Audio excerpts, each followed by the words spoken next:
आज की कहानी का नाम है अकबर बीरबल हरे घोड़े की कहानी।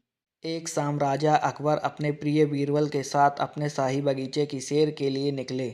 वहाँ बगीचा बहुत ही शानदार था। चारों ओर हरियाली ही हरियाली थी और फूलों की भीनी भीनी खुशबू वातावरण को और भी खूबसूरत बना रही थी। ऐसे में राजा को जाने क्या सूझा कि उन्होंने बीरबल से कहा, बीरबल, हमारा मन है कि इस हरे भरे बगीचे में हम हरे घोड़े में बैठकर घूमें। इसलिए मैं तुम्हें आदेश देता हूँ कि तुम 7 दिनों के अंदर हमारे लिए एक हरे घोड़े का इंतजाम करो।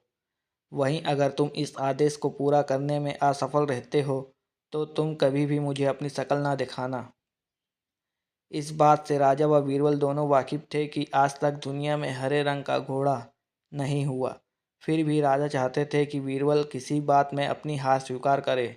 इसी कारण उन्होंने बीरबल को ऐसा आदेश दिया। मगर बीरबल भी बहुत चालाक थे।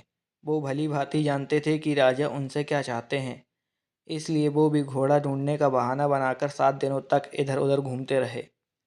8वें दिन बीरबल दरबार में राजा के सामने पहुंचे और बोले, महाराज, आपकी आज्ञा के अनुसार मैंने आपके लिए हरे घोड़े का इंतजाम कर लिया है, मगर उसके मालिक की 2 शर्तें हैं।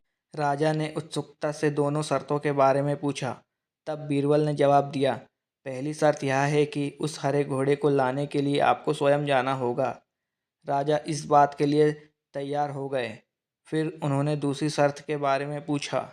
घोड़े के मालिक की दूसरी शर्त यह है कि आपको घोड़ा लेने जाने के लिए सप्ताह के 7 दिन के अलावा कोई और दिन चुनना होगा। यहाँ सुन राजा हैरानी से बीरबल की ओर देखने लगे।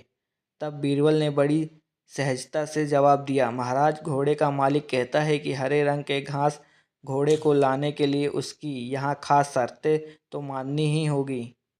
राजा अकबर बीरबल की यह चतुराई भरी बात सुनकर खुश हो गए और मान गए कि बीरबल से उसकी हार मनवाना वाकई में बहुत मुश्किल काम है। कहानी से सीख। यह कहानी हमें यह सीख सिखाती है कि सही सूझबूझ और समझदारी के साथ नामुमकिन लगने वाले काम को भी आसानी से किया जा सकता है।